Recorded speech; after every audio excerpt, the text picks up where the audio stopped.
lumière douce. Animateur. Aujourd'hui, nous abordons une question sensible. Que se passe-t-il lorsqu'un homme découvre que la femme qu'il aime ou fréquente a deux options en même temps? Comment réagit-il? Et que pensent les autres hommes face à cette situation? Témoignage de l'homme. Caméra sur l'homme, musique de fond subtile. Homme témoin, 28 ans, voix calme mais intense. Je croyais que tout allait bien, nos moments ensemble, nos projets, nos rires. Puis j'ai découvert qu'elle voyait quelqu'un d'autre, en même temps. Au début, j'étais paralysé. Colère, trahison, déception. Tout ce que je pensais savoir s'écroulait. Je me suis demandé, ai-je été naïf? Ai-je mal interprété les signes? Puis j'ai respiré. J'ai pris du recul. J'ai réfléchi. Est-ce un choix stratégique, une indécision ou simplement un manque de respect pour ce que nous avions construit? Je suis allé lui parler calmement. J'ai posé mes limites. J'ai dit clairement ce que j'acceptais ou non. À ce moment, j'ai compris une chose essentielle. Ma dignité est non négociable. Si elle a deux options, je ne peux plus rester dans l'incertitude. Pause de 10 secondes, musique dramatique, regard dans la caméra. Homme témoin. Et je ne parle pas seulement d'amour. Je parle de respect, de confiance.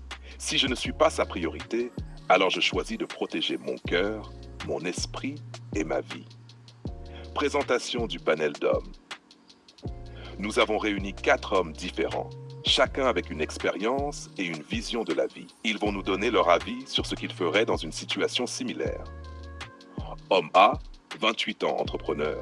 Homme B, 35 ans, cadre. Homme C, 22 ans, étudiant. Homme D, 40 ans, divorcé.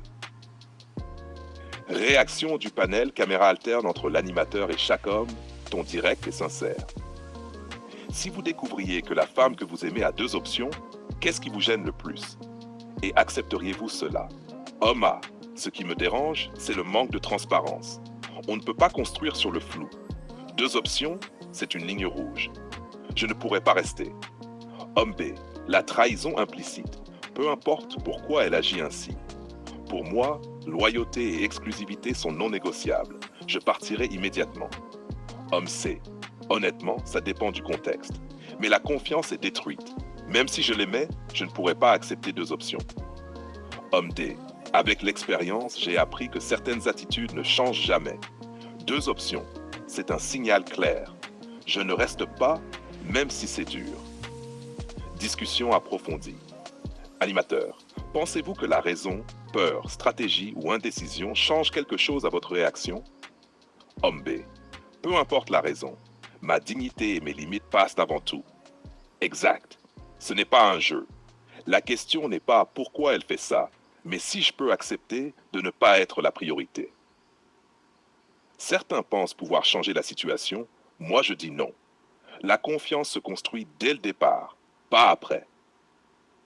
Question croisée, face to face. Et si la femme vous explique qu'elle ne savait pas ce qu'elle voulait?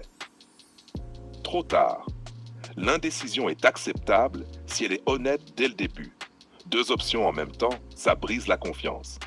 Homme A. Et là, ce n'est plus une question d'amour, c'est une question de respect pour soi. Conclusion. La majorité des hommes considèrent que découvrir deux options simultanément est un signal fort. La confiance et l'exclusivité sont essentielles. Accepter une telle situation revient à s'exposer à la trahison et à la déception. Dans toute relation sérieuse, la transparence et la clarté des intentions ne sont pas négociables. Les hommes qui s'aiment et respectent leur dignité prennent des décisions fermes face à l'ambiguïté. Plan final, regard des hommes, silence dramatique, musique subtile, logo ou phrase finale à l'écran. Si tu veux, je peux maintenant ajouter des détails visuels et gestuels précis. Expression, pose,